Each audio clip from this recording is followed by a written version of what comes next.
नमस्कार, good evening to everyone. आज का हमारा जो फ्री वेबिनार है वो एक्सक्लूसिव नक्षत्रा के ऊपर है। ये 10 डेज का कोर्स है। इसमें डेप्थ ऑफ द डेप्थ नक्षत्रा का आपको बताया जाएगा। नक्षत्रा बहुत इंपॉर्टेंट है। नक्षत्रा कैसे इंपॉर्टेंट है आप बड़े ध्यान से समझिए। ग्रह जो होते हैं वो शरीर कहलाते हैं, नक्षत्र उनकी सोल कहलाती है, आत्मा। किसी भी ग्रह की जो आत्मा है वो नक्षत्र है। नक्षत्र को कहा जाता है, मंत्र आता है नसर्ते तत्त नक्षत्रम। नक्षत्र बहुत इंपॉर्टेंट होते हैं। द्वापर युग की जो एस्ट्रोलॉजी थी मूलतः वो नक्षत्र बेसिस पर थी। आज के अगर एंगल से उसे हम समझें। अब मैं आपको एक क्लास स्टार्ट करने से पहले दो चार चीजें अच्छी सी बता देता हूं, सो दैट आपको इजी हो जाएगा। इसमें क्या इजी हो जाएगा, देखिए नक्षत्र के ऊपर हमारे, अगर मैं एक एक पॉइंट को लेकर के चलूंगा तो इसी पर ही 15 मिनट लग जाएंगे एक्सप्लेन करने के टॉपिक को ही। नक्षत्र के करीब जो है आपको जो टॉपिक पढ़ाए जाएंगे, देखिए लिस्ट के अंदर करीब कितने टॉपिक हैं।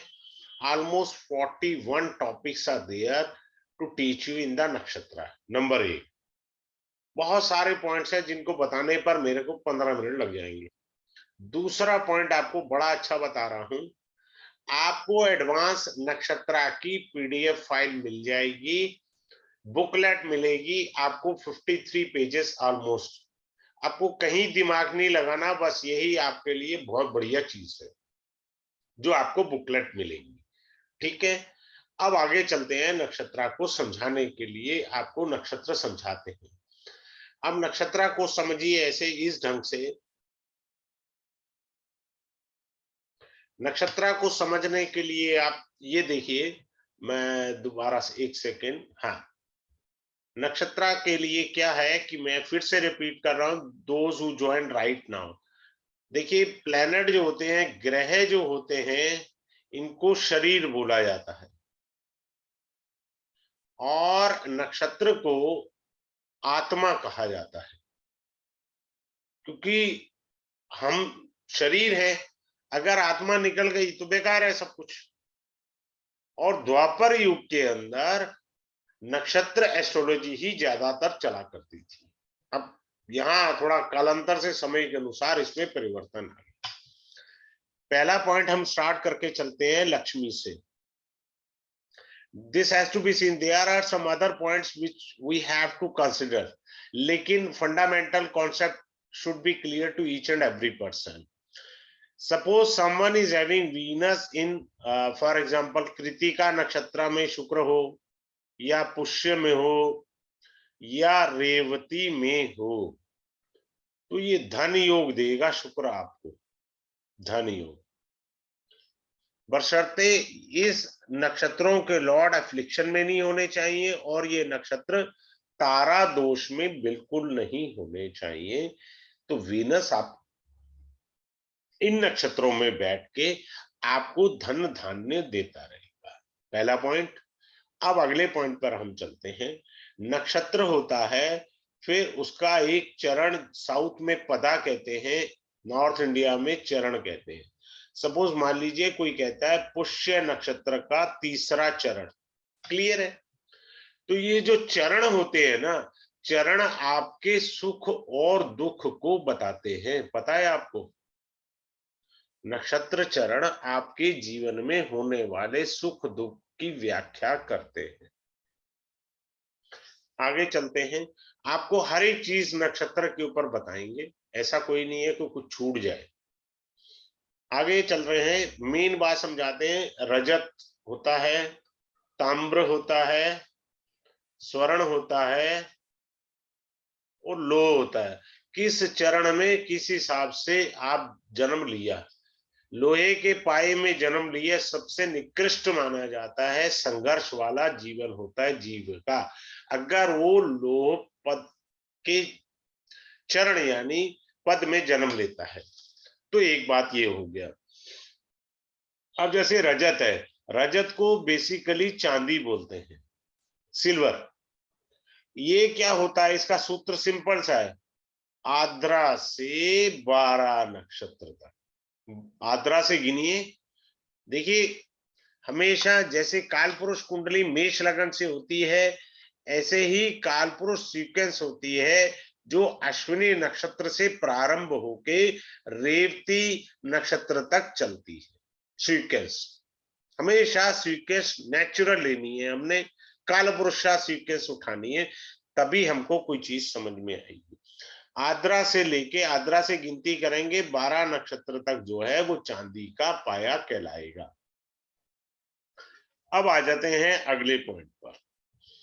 अगले पॉइंट पर क्या है कि सात्विक कौन से हैं? सात्विक, सात्विक नक्षत्र किसके होंगे? सात्विक ग्रहों के तो सात्विक नक्षत्र होंगे।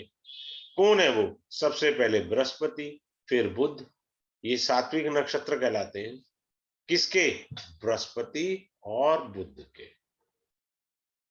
दूसरा पॉइंट, राजसिक नक्षत्र कौन सा है? राजा कौन है? सूर्य। रानी कौन है? चंद्रमा।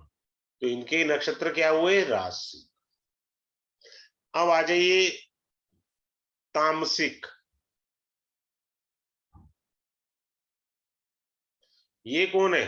पापी ग्रह मंगल, शनि, राहु, केतु।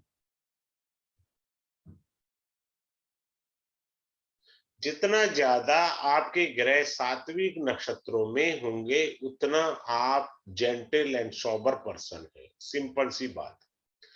जितना ज्यादा ग्रह सूर्य चंद्रमा के नक्षत्रों में बैठेंगे उतना आपके अंदर रासिक प्रवृत्ति रहेगी। रासिक के दूसरे शब्दों में व्याख्या ईगो रूप में भी कह सकते हैं। राजा है ना, राजा कंप्रोमाइज थोड़ी करता है। अब बचा तामसिक, तो ये अत्याधिक भोग प्रवृत्ति प्रदान करते हैं तामसिक नक्षत्र। किसी भी प्रकार के क्रूर कर्म, भोग कर्म, लालसा के अंदर इन्हीं नक्षत्रों का ज्यादा हाथ होता है। फिर आता है गंडमूल नक्षत्र। गंडमूल नक्षत्र किसके होते हैं? दो ही ग्रह हैं, टोटल 6 नक्षत्र होते हैं। पहला है केतु के नक्षत्र 3, अश्विनी, माघा, मूल, और दूसरा बुध के हैं 3 नक्षत्र सिंपल से। तो ये नक्षत्र गंडमूल के कहलाते हैं। इन गंडमूल नक्षत्रों के अब होता क्या है कि हम लोग पूजा करने में चले जाते हैं। अजी आप गंडमूल नक्षत्र में पैदा हुए, मैं क्लास में बताऊंगा, पूजा कर मत लेना। भगवान ने आपको करोड़पति बनाना है, क्योंकि आपको गंडमूल के इस चरण में, इस पदा में आपको जन्म दिया है। आपने पूजा करा के अपने पैर पर स्वयं कुल्हाड़ी मारी। किन चरणों की पूजा करनी है और किन चरणों की पूजा नहीं करनी है, that has to be explained in the class. Now coming up to the next one, तारा दोष होता है। तारा दोष, तारा दोष क्या होता है? तीसरा, पांचवा, सातवां। आपका कोई भी जन्म नक्षत्र हो, वो वहां से काल पुरुष की नक्षत्र श्रृंखला में देखिए, तीसरा, पांचवा और सातवां नक्षत्र जो है वो पीड़ा देगा आपको। अब मैं एग्जांपल ले रहा हूं। Suppose someone is born Ashwini nakshatra, the sequence of nakshatra basically start from the Ashwini. ये पहला नक्षत्र हुआ। दूसरा होता है भरणी, तीसरा होता है रोहिणी, सॉरी कृतिका। आपका चंद्रमा अश्विनी में बैठा है तो ये आपका जन्म नक्षत्र हो गया। सिंपल बात, जन्म नक्षत्र हो गया। तो जन्म नक्षत्र से तीसरा नक्षत्र बना कृतिका, जो तारा दोष में आएगा। इसी तरह 4, 5, पांचवा नक्षत्र भी तारा दोष में गया। इसी तरह छठा और सातवां नक्षत्र भी तारा दोष में गया। तो जो भी ग्रह तारा दोष में बैठे होंगे, धन धान्य, स्वास्थ्य, मान सम्मान, सभी प्रकार की परेशानियां देना इनका गुणधर्म हो जाता है। सिंपल सी बात है। अब आपको कुछ नक्षत्रों का विशेष मैं बताने का प्रयास करूंगा। अब आप देखिए पुरुष नक्षत्र, मेल नक्षत्र कौन से होते हैं? ठीक है। अगर पुरुष नक्षत्र में किसी स्त्री का पुरुष नक्षत्र में जन्म है, बड़े ध्यान से समझिए, तो उसमें पुरुष के गुण आना स्वाभाविक है। बड़े ध्यान से समझिए, इसको कभी भी नेगेटिव मत पकड़िए। ऐसी महिला पायलट बन सकती है, ऐसे महिला जो पुरुष कार्य करते हैं उनको करने में उसकी रुचि होगी, वो उसमें आगे आएगी। पुरुष नक्षत्र में अगर किसी स्त्री का जन्म है तो उसके स्वभाव में पुरुष आएगा। ठीक है, मैं एग्जांपल देता हूं। पुरुष नक्षत्र, मान लीजिए कोई स्त्री पुष्य नक्षत्र में पैदा हुई है, आ गया इसमें गुण, या अनुराधा में पैदा हुई है। क्लियर है?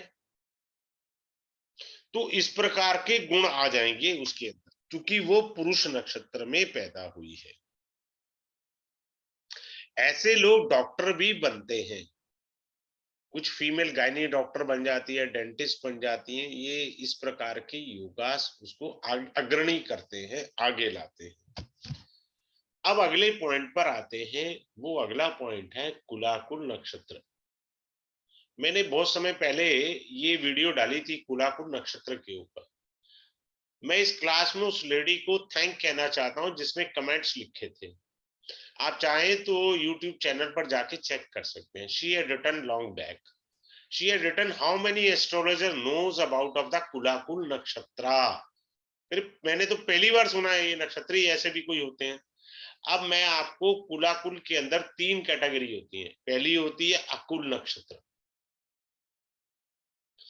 दूसरा होता है कुल नक्षत्र, तीसरा होता है कुलाकुल नक्षत्र।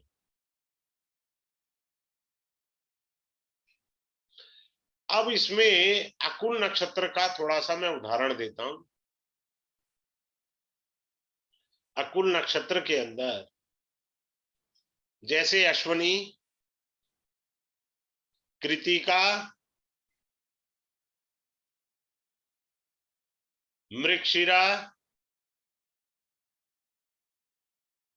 अश्लेषा, पूर्वा फागुनी, एक्सेट्रा। अगर कोई व्यक्ति इन नक्षत्रों में पैदा हुआ है तो अपने पिता से संपत्ति में, स्टेटस में, समाज में, प्रतिष्ठा में आगे बढ़ेगा, ये निश्चित मानकर चलिए। I can guarantee over it. कुछ नहीं, सीधी सी बात। Because the person is born in akul nakshatra, definitely will get prosperity, status, property, each and everything more than his father. Simple सी बात है। अगर ऐसे व्यक्ति को बाप धक्के मार के घर से भी निकाल देना, तब भी वो व्यक्ति अपने बलबूते पर सब कुछ प्राप्त कर लेगा। ये यहां तक कि इसमें दिव्य शक्ति है। बड़े ध्यान से समझिए। जो लोग इन नक्षत्रों में पैदा हुए हैं ना, they should feel proud on themselves कि भैया हमें बाप का 10 पैसे भी नहीं चाहिए। पापा किस जिसको देते हैं बच्चे को देने दो, मैं अपने दम पे कमा लूंगा। और वो कमाता भी है। आगे चलते हैं। बड़े ध्यान से आप समझिएगा। अगला जो बाकी सभी मैं चीजें कुछ एक ब्रीफिंग करूंगा। There are 41 points are there in the nakshatra. Basically it's a 10 days course. 10 दिन लगेंगे मेरे को इसको समझाने में, इतना आसान नहीं है। फिर नक्षत्र क्या होता है हमारे? स्थिर होते हैं। स्थिर काम के लिए स्थिर नक्षत्र चाहिए, चर काम के लिए चर चाहिए, क्रूर काम के लिए क्रूर नक्षत्र चाहिए, तीक्ष्ण नक्षत्र है, लघु नक्षत्र है और जनरल नक्षत्र है। जनरल कैटेगरी सामान्य नक्षत्र है। स्थिर नक्षत्र में सभी मंत्रीगण शपथ लेते हैं, पहले बता रहा हूं मैं आपको। स्थिर नक्षत्र देखो इधर, बड़े आराम से स्थिर नक्षत्र, स्टेबिलिटी चाहिए ना। उत्तरा फागुनी,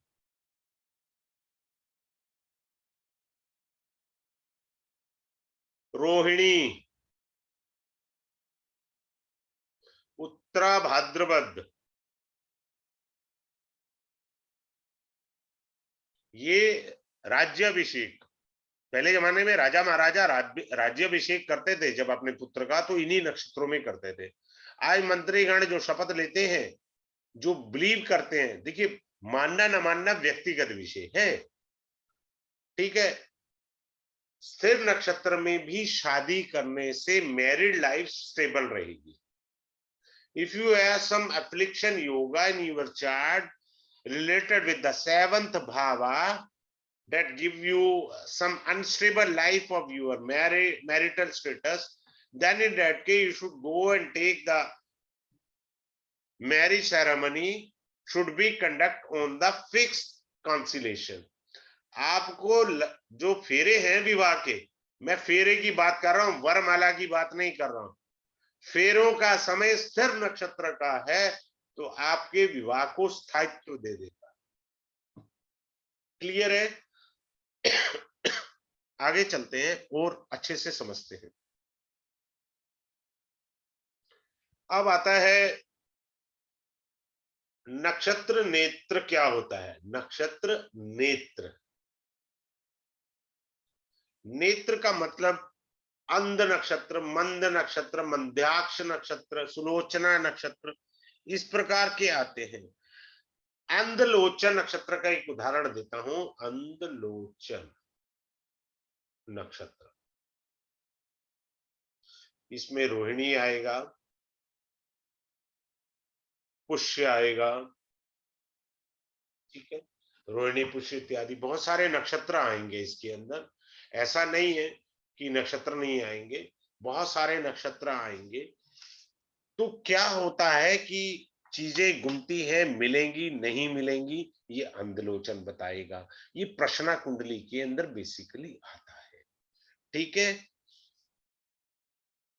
अब मैं आपको एक पूरा एग्जांपल दे देता हूं। क्या है कि खोई हुई जो वस्तु है अंधलोचन में, वो आपको पूर्व दिशा में प्राप्त होगी। कहां प्राप्त होगी? पूर्व दिशा में प्राप्त हो जाएगी। अंधलोचन में अगर कोई वस्तु खोई है, खोई चाहे 15 दिन पहले हुई हो, आज आपने पंचांग देखा तो आज के अनुसार चंद्रमा अंधलोचन नक्षत्र में गोचर कर रहा है, उस हिसाब से देखेंगे, ना कि 15 दिन पहले थूक लगा के पन्ने चेंज करते रहो। No, not at all, no need to change it. अब आगे चलते हैं। मुख लोचन, मुख वाले नक्षत्र कौन से हैं? मुख वाले नक्षत्र कौन से हैं? इनका क्या है? एक आता है त्रिमुख। त्रिमुख के अंदर आप गाड़ी खरीदेंगे तो उसका एक्सीडेंट होना कम हो जाता है, उसका वियर एंड टीयर का खर्चा कम हो जाता है, वो गाड़ी आपको परेशान नहीं करती है यदि आपने मुख नक्षत्र यानी त्रिमुख नक्षत्र में वाहन खरीदा है। सिंपल सी बात समझिए। अब त्रिमुख नक्षत्र कौन से हैं वो मैं बता देता हूं। त्रिमुख नक्षत्र कौन से होते हैं जिनमें आप गाड़ी खरीदें तो नुकसान नहीं करेगी? वो है अश्विनी, मृगशिरा, पुनर्वसु, एक्सेट्रा। काफी सारे that has to be taken up in the class. Some of them I have taken here in the demo itself. तो इस तरह से होता है। और त्रिमुख नक्षत्र के अंदर एक और चीज आप कर सकते हैं। If you are interested to sell your old vehicle, you can sell out. और खरीदना तो बहुत शुभ है, बेचना भी शुभ है, खरीदना भी शुभ है, लेकिन हमें ये ध्यान रखना है, मैं क्लास में पढ़ाऊंगा कि बाइंग नक्षत्र में सेलिंग नहीं करना, सेलिंग नक्षत्र में बाइंग नहीं करनी है। यानी क्रय वाले नक्षत्रों में विक्रय नहीं करना वाहन का, और विक्रय वाले नक्षत्रों में क्रय नहीं करना यानी बाइंग नहीं करनी है। अब आगे चलते हैं। मास शून्य नक्षत्र,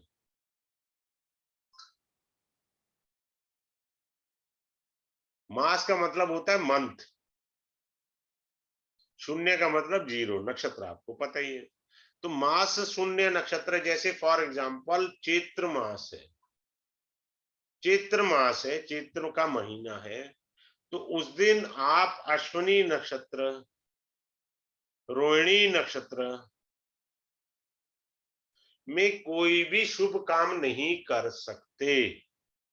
चैत्र का महीना है, चंद्रमा, आप पंचांग खुला, वहां पर आपको चंद्रमा का गोचर अश्विनी में अथवा रोहिणी में दिखे तो कोई भी शुभ काम मत करिए, क्योंकि ये महीना मास शून्य नक्षत्र का होता है। अब आते हैं हम अगले पर, दग्ध नक्षत्र। दग्ध नक्षत्र क्या होते हैं? दग्ध का अर्थ होता है जल जाना। जल जाना, किसी वस्तु का जल जाना, दैट इज दग्ध नक्षत्र। ये कब दिखेंगे? आपको दर्शन करेंगे, रविवार का दिन है, भरणी नक्षत्र है, रविवार का दिन हो, भरणी नक्षत्र हो। देखिए रविवार के दिन जितने भी नक्षत्र देखने, उनका मूलाधार जो है वो चंद्रमा है।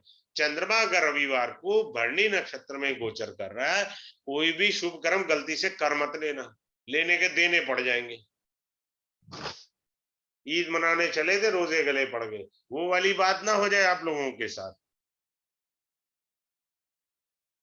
अब आते हैं दग्ध के बाद यम घट नक्षत्र। यम का तो पता ही है आपको मीनिंग, यमराज है, यम घट नक्षत्र। ये क्या होता है जी? रविवार का दिन हो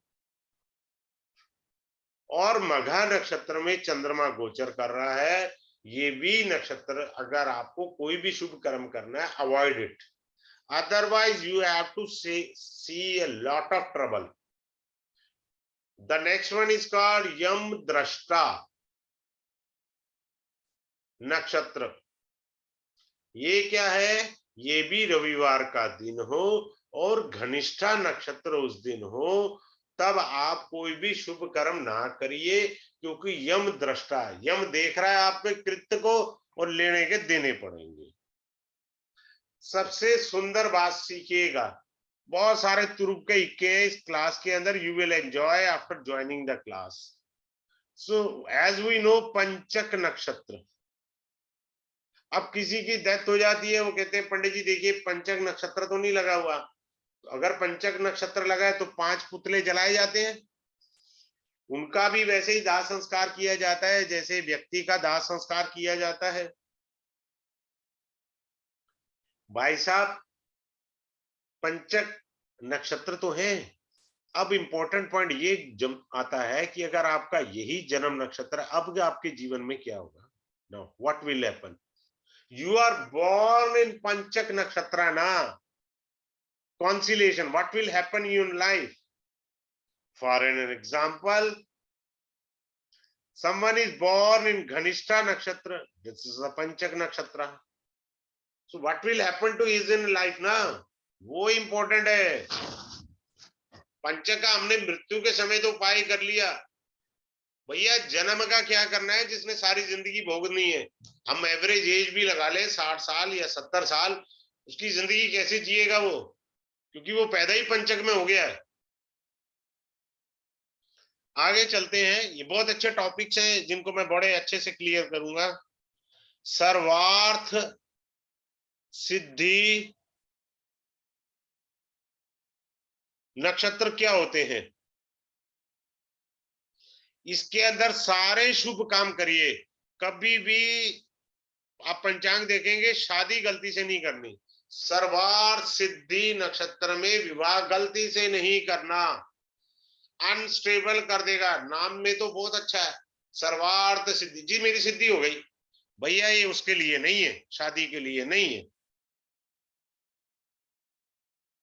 अब मैं बता देता हूं, जैसे सवार सिद्धि के अंदर रविवार होता है, उसमें अश्विनी नक्षत्र आ जाए, हस्त आ जाए, पुष्य आ जाए, एक्सेट्रा, तब सर्वार्थ सिद्धि नक्षत्र का योग बन जाता है।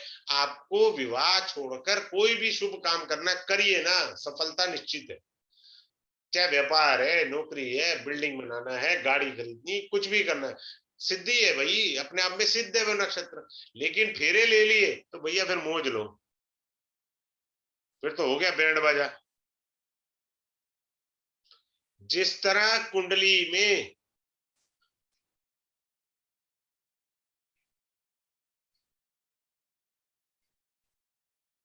अच्छा, मेरा राहु थोड़ा डिस्टर्ब कर रहा है। हाँ ठीक है, गॉट इट। मनाने से कम मुझे ये तो पता लगा मेरा राहु मेरे को डिस्टर्ब कर रहा है।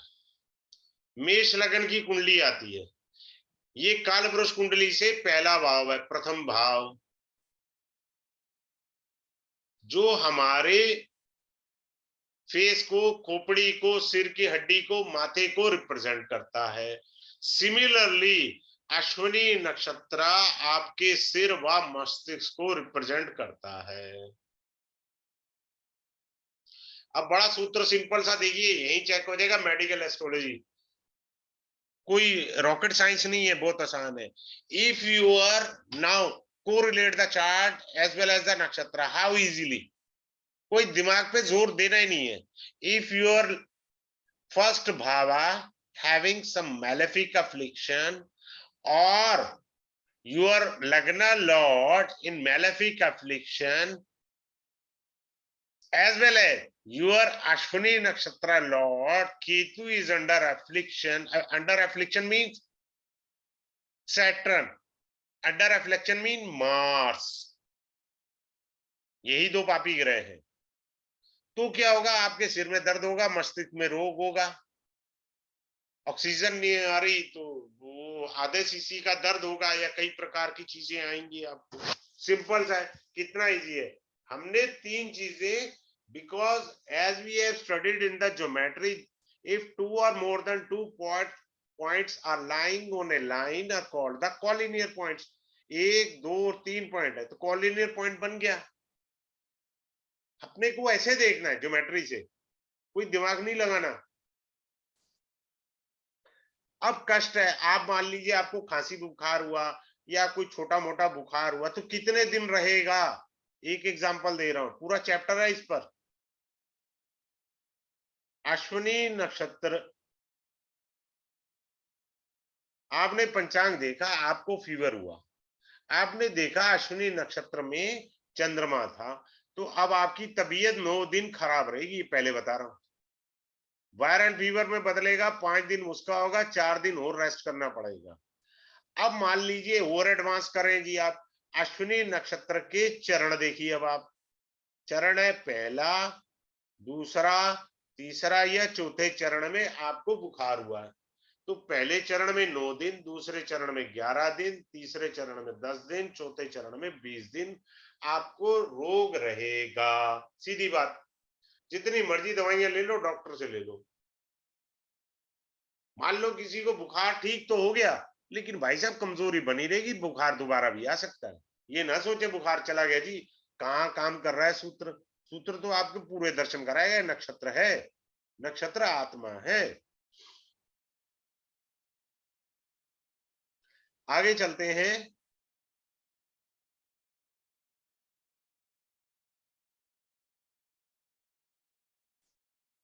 देखिए, सभी 27 नक्षत्रों की व्याख्या तो मैंने देनी है अलग से। 27 नक्षत्र, अश्विनी से लेकर के रेवती तक, पुरुष स्त्री, मतलब ऐसा कोई एंगल नहीं रहेगा जो आपको ना पढ़ाया जाए। आगे चलते हैं, ये सारा एक छोटा सा पॉइंट था, मैंने बता देता हूं। हाउ डिड यू रिकॉग्नाइज पीड़ित नक्षत्र, ये इंपॉर्टेंट पॉइंट है। कोई नक्षत्र गोचर में पीड़ित कैसे है, गोचर मतलब ट्रांजिट, कोई नक्षत्र ट्रांजिट में जो पीड़ित होता है, आपको कष्ट दिए बिना नहीं मानेगा। खास तौर से मान लीजिए वो नक्षत्र आपके 6, 8, 12 का लॉर्ड है, फिर तो पूरा बैंड बाजा बज के रहेगा, ये बात पक्की मानकर चलिए। अगर वो नक्षत्र भाग्य के भाव के स्वामी से संबंध है, your ninth bhava, then in that case what will happen to you, your luck will not support you during that transit period, simple। ये पीड़ित नक्षत्र हमें पढ़ना है। आगे चलते हैं।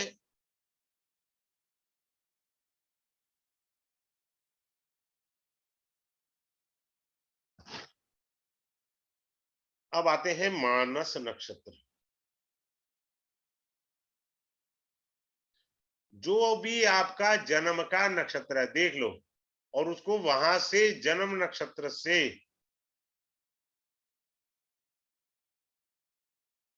जो 25वां नक्षत्र होगा वो आपका मानस नक्षत्र है। गोचर के समय अगर ये नक्षत्र पीड़ित हुआ तो आपको मेंटली टेंशन आना कंफर्म्ड है। सिंपल सी बात याद रखिए, जो भी जन्म नक्षत्र है, नक्षत्र की काल पुरुष सीक्वेंस लेनी है। फिर से बता रहा हूं, जैसे अश्विनी होता है पहला नक्षत्र, दूसरा कौन सा होता है, रोहिणी होता है, ये काल पुरुष सीक्वेंस है। तीसरा कौन सा होता है, कृतिका। तो मान लीजिए कोई कृतिका में पैदा हुआ है तो उसका ये फर्स्ट नक्षत्र बनेगा। अब यहां से 25 नक्षत्र गिनने हैं, ये तो पहला हो गया। तो जो 25वां नक्षत्र अगर पीड़ित हुआ गोचर में तो आपको मानसिक त्रास प्राप्त होगा, ये निश्चित मानकर चलिए, इसमें कोई दिक्कत नहीं है। अब आते हैं हम लोग लता नक्षत्र के ऊपर। ये बैंड बजाने वाले नक्षत्र होते हैं। लता नक्षत्र, लता नक्षत्र का पहले लता शब्द का अर्थ सुन मन लीजिए। लता का अर्थ होता है लात मारना, समझ गए? लात पड़ती है बड़ी सॉलिड वाली, लता नक्षत्र। इसके बाद एक आता है पुरोलता नक्षत्र। पुरोलता नक्षत्र, भाई साहब इनमें जब गोचर में ग्रह आते हैं, जब लता नक्षत्र से संबंध होता है तब आपको बहुत ज्यादा पीड़ा होती है।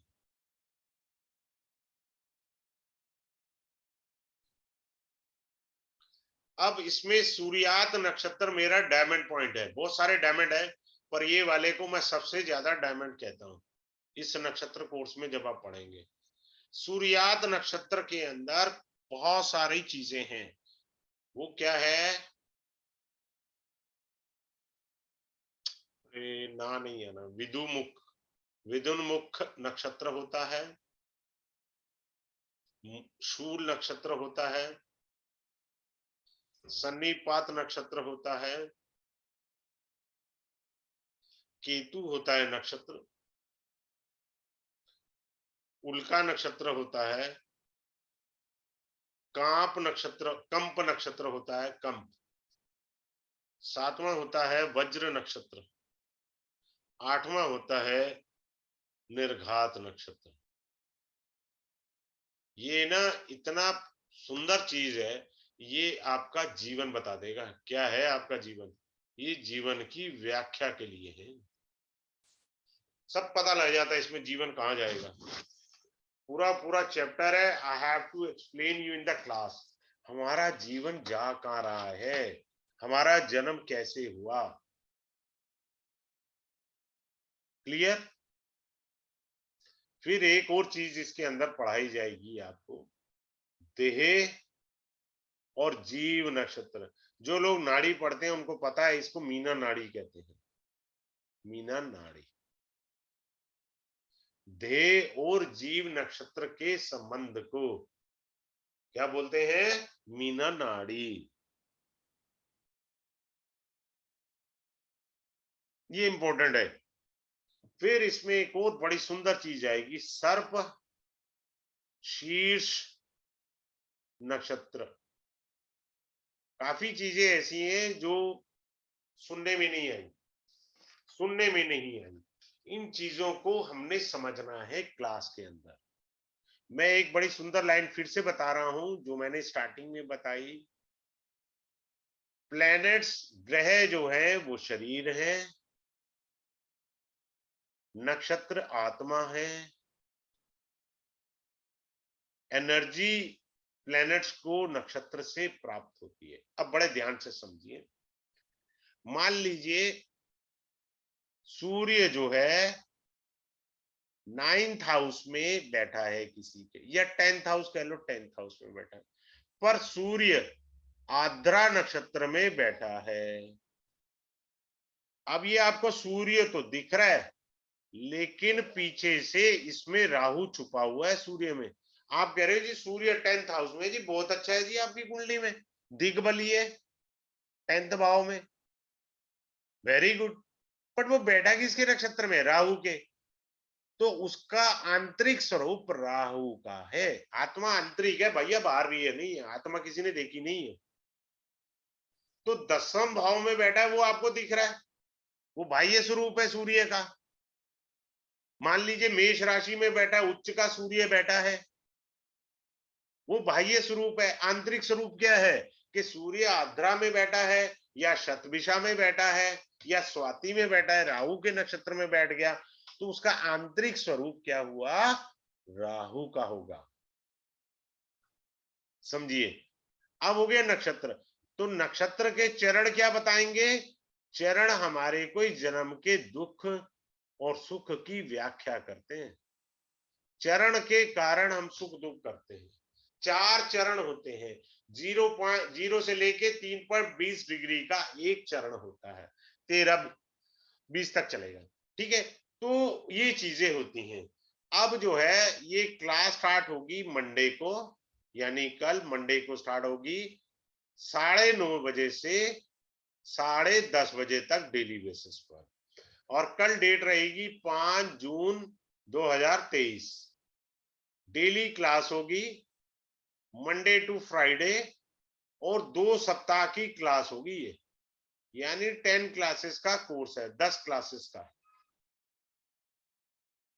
और आपको क्लास की रिकॉर्डिंग वीडियो मिलेगी। क्लास की क्या मिलेगी? रिकॉर्डिंग, लाइफ टाइम के लिए मिलेगी जी आपको। और इसका फीस जो है वो आपका है 5333। क्योंकि हमने ग्रह पढ़ लिए, राशियां पढ़ ली, भाव समझ लिए, लेकिन नक्षत्र आत्मा को नहीं पढ़ा, नहीं समझा, तो भैया कुछ नहीं समझा हमने। अब मैं यहां पर एक और अच्छी चीज बता देता हूं। सपोज हमने कहा, जैसे मेरी परसों मेरे ख्याल मैंने अपलोड करी है, मैं ध्यान नहीं रहता कब क्या, बिजी शेड्यूल है, कि someone having 5th lord in Ashwini nakshatra, so it's mean he is having pending karma related with the 5th bhava. Someone is having 9th lord of his chart or his kundali in the Ashwini nakshatra, means he is carrying the pending karma of guru or father or related with the dharma. pending karma क्यों बना? सीधी सी बात है, बड़े आराम से समझ लीजिए। अश्विनी नक्षत्र है ना, पहला पॉइंट ये गंडमूल का है, क्यों बना? दूसरा पॉइंट, ये इसका स्वामी है केतु, जो कि एक कार्मिक प्लेनेट है। इन दोनों के मिश्रण से उसने पेंडिंग कर्मा बताया। विधि सीख गए? सब लोग बोलते हैं जी पेंडिंग कर्मा हुआ, इससे ये हुआ वो। भैया मेरे को सोर्स बताना, बना कैसे? So here in the demo class, I try my best to explain you some of one source of the planet और नक्षत्र, कि भाई ये पेंडिंग कर्मा उसके 5th भावा से, 9th भावा से, 10th भावा से। Suppose 10th lord in the Ashwini nakshatra means is what? Means he is a pending karma related with this carrier. भाई अश्विनी नक्षत्र रिलेटेड, इसका लॉर्ड कौन हुआ? केतु। केतु क्या है? कार्मिक प्लैनेट है। तो कार्मिक प्लैनेट होने की वजह से, गंडमूल होने की वजह से ये आपको पीड़ा देगा इस जन्म में। ठीक है, वैसे भी सिंपल सा एक गिफ्ट देके जा रहा हूं आपको। क्या है कि केतु आपके पास्ट लाइफ को बताता है, और राहु बताता how to redeem that karmas, what should be the way. इस तरह से होता है।